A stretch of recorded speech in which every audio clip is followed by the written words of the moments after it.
Houston in late August didn't ease you into it. It pressed down hard and fast, a wall of damp air that wrapped around the body like wet cloth. Maria Alvarez paused just outside Walmart, one hand on the cart handle, letting her eyes adjust to the brightness. The parking lot shimmered. The asphalt smelled hot, sharp, alive. She'd worked a double shift the night before, ICU, understaffed, relentless, and slept barely 4 hours. Even retired, she still picked up shifts when the hospital begged. Old habits didn't fade easily. Caring was stitched into her bones. She steered the cart toward her aging Corolla, moving slowly, conserving energy. Her knee ached today. The doctors called it arthritis, she called it time. That's when she saw him. He was crouched near the edge of the lot, close enough to the trash bins that people pretended not to notice him. A battered grocery cart stood beside him, half filled with crushed aluminum cans. His shirt clung to his back with sweat. A wide-brimmed hat shaded his face, but not enough to hide how sun-beaten his skin was, how deeply the years had carved themselves into him. He stood, favoring one leg. Maria stopped. The limp caught her first. Not dramatic, not exaggerated, just a careful, practiced compensation, as if the body had learned long ago what it could no longer trust. Her chest tightened. She told herself it was nothing. Houston was full of men like him. Veterans. Former tradesmen. Lives bent out of shape by one bad turn. She forced her feet to move again. Then he turned. For a fraction of a second, their eyes met. The world tilted. She knew that face. Not the lines, not the gray in the beard, not the hollowed cheeks, but the structure beneath it. The way the left eye sat slightly lower. The faint scar near the temple, almost invisible unless you knew to look for it. Her heart slammed against her ribs. No, she whispered, though no one was close enough to hear. The man looked away quickly, embarrassment flashing across his features like a reflex. He reached for another can, trying to make himself smaller. Maria let go of the cart. Her legs moved before her mind could catch up. Each step felt unreal, like walking through a dream she'd buried decades ago. Daniel, she said. The name sounded foreign in her mouth. Untouched. Unused. He froze. Slowly, carefully, he straightened. He took off the hat. Time fell away. Maria, he said quietly. Her vision blurred. She hadn't seen him in 25 years. Not since the hearings. Not since the news vans. Not since his face had been splashed across every screen with words like criminal, cover-up, eco-terrorist. The man before her was thinner, older, worn down to the essentials. But his voice, soft, measured, unmistakably his, undid her. You're dead, she said. I thought you. I didn't die, he replied. I just disappeared. Cars passed. Doors slammed. Someone laughed nearby. The world kept going, oblivious to the fact that Maria Alvarez's life had just cracked open. What are you doing here? She asked. He gestured to the cart, the cans, the sun. Same thing I've been doing for a long time. She felt anger flare, sharp and sudden. You were a petroleum engineer, she said. You had patents. You spoke at conferences. You. I lost everything, he said gently. You know that. She did. The headlines had made sure of it. 25 years ago, an oil platform in the Gulf had ruptured. Millions of barrels spilled into the water. Coastlines blackened. Fisheries collapsed. Entire communities poisoned. And Daniel Alvarez, senior safety engineer, had been named the man who falsified reports, ignored warnings, and signed off on a disaster. He'd taken the blame. The company survived. He didn't. I tried to find you, Maria said. After everything. Daniel's mouth tightened. That wouldn't have been safe. She stared at him. Safe? He hesitated, then shook his head. Not here. The heat pressed in around them, thick and suffocating. "Come with me," she said suddenly. "At least get out of the sun." He hesitated now.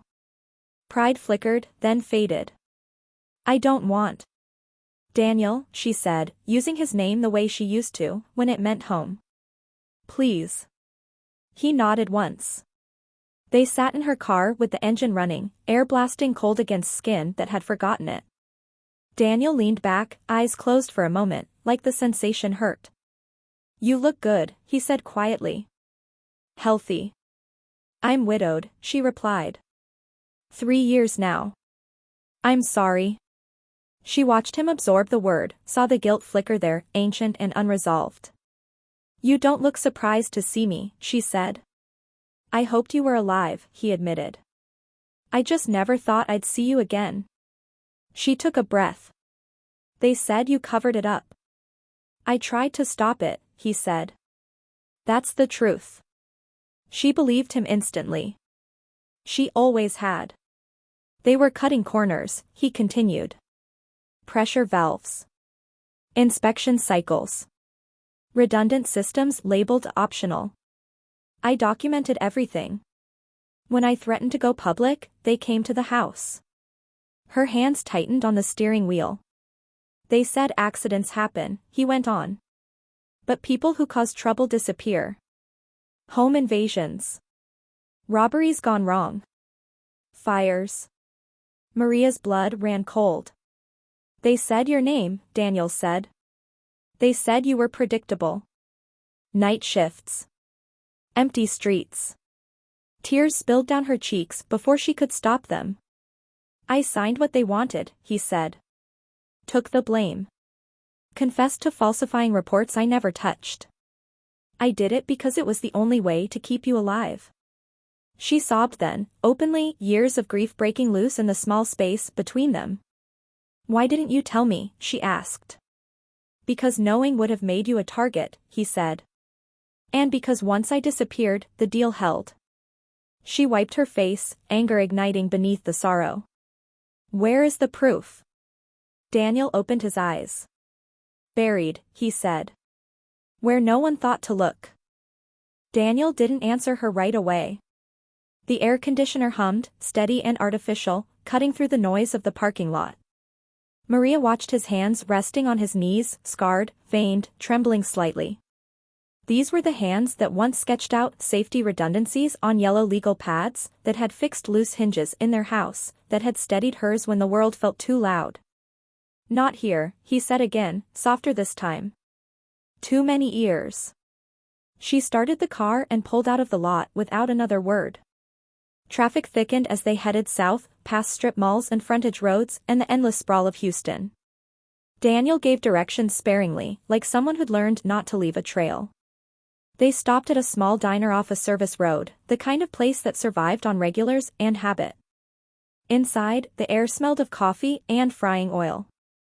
A bell chimed as they entered. A waitress glanced up, took them in, and nodded without curiosity. They slid into a booth near the back. Daniel wrapped his hands around the coffee cup like it was something precious. Maria waited.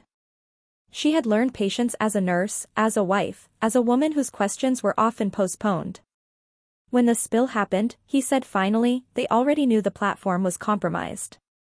He spoke slowly, carefully, as if each word carried weight. There were internal memos. Engineers flagging corrosion. Contractors warning about pressure anomalies. I escalated everything. I wrote reports. I refused to sign off. Maria listened, heart pounding. They told me I was being difficult, he continued. That the fixes would delay production. Cost too much. They said the risk was acceptable. He laughed once, humorless. Acceptable to who? The coffee shook slightly in his hands. I went to compliance, he said. Then legal. Then the board. Every door closed. And then? Maria asked. And then they sent men to our house, he said. The words landed heavy between them. 2 of them, Daniel went on. Not suits. Not executives. Contractors. They sat at our kitchen table and explained the math to me. 1 death would look tragic. 2 would look suspicious. They preferred tragic. Maria felt bile rise in her throat. They told me if I cooperated, took responsibility when the platform failed, they'd make sure you were untouched. That my disgrace would be complete, but contained. And if you didn't, she asked, though she already knew. They showed me pictures, Daniel said quietly. Of your schedule. Your route home. The nights you parked under the broken light. Maria's hands clenched into fists. I signed, he said. Confessed. They rewrote the narrative. I was the villain they needed.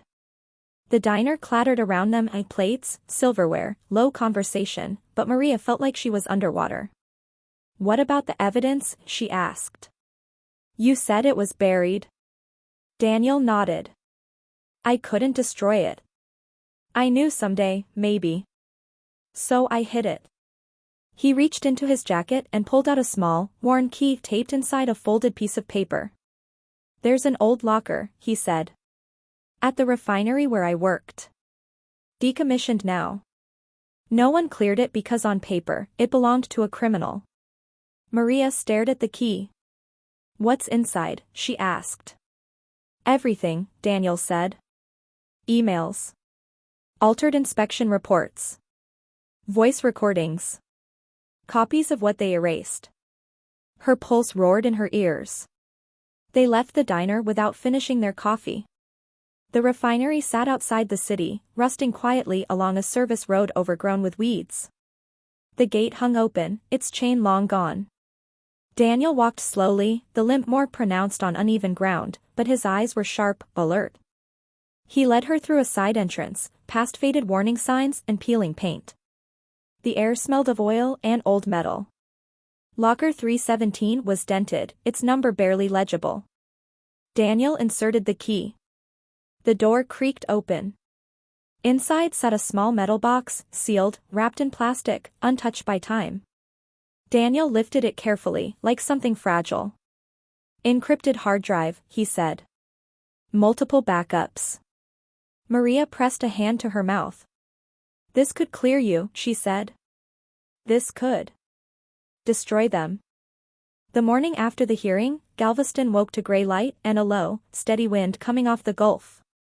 Maria sat alone in the small hospital room, the chair pulled close to the bed, Daniel's hand still resting in hers. The monitors were silent now, their screens dark, as if even the machines understood there was nothing left to measure. His face looked calmer than she remembered it ever being, the lines softened, the tension finally gone. A nurse came in quietly, spoke in a low voice, and left her the time she needed. For years, Maria had imagined this moment ending differently. She had imagined anger, words unsaid, the ache of unfinished justice. Instead, there was only a deep, aching peace. Daniel had lived long enough to see the truth stand in the open. Long enough to hear his name cleared, his work honored instead of buried. That mattered. Outside, news vans lined the street. The story was everywhere now. The largest corporate accountability case since Deepwater Horizon, analysts said. Executives sentenced to decades. Billions redirected to restoration projects across the Gulf Coast. New federal safety standards drafted in Daniel's name, written by engineers who had read his original reports and recognized their quiet brilliance. Maria didn't watch the coverage. She stayed with him until the sun rose higher and the room warmed. When she finally stood, her knees protested, but she felt steady. She kissed his forehead, the way she used to when he left for long offshore rotations. Rest, she whispered. I'll take it from here. The service was small. Daniel had no living family left, and Maria honored that by keeping it simple. A few former engineers attended, men and women who had once been warned to stay silent. Environmental lawyers. A representative from the EPA who had shaken Daniel's hand after the hearing and called him brave. They scattered his ashes into the Gulf at sunset. The water caught the light, turning copper and gold. The wind carried him outward, blending his story with the ocean he had tried to protect. In the months that followed, Maria returned to Houston. She went back to the hospital, not full-time, not anymore, but enough to feel useful. On her days off, she volunteered with coastal health clinics, working with communities still living with the long-term effects of contamination. Letters came in steadily.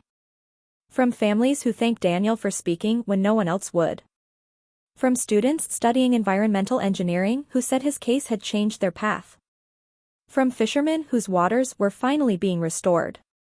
Maria kept them in a box by her bed.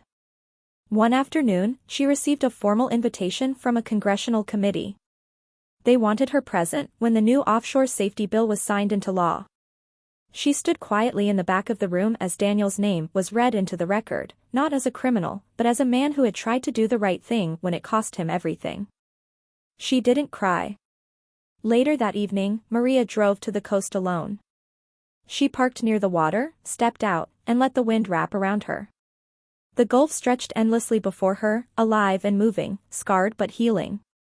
She thought about the parking lot at Walmart. About the moment she'd almost walked past him. Some stories ended because people looked away.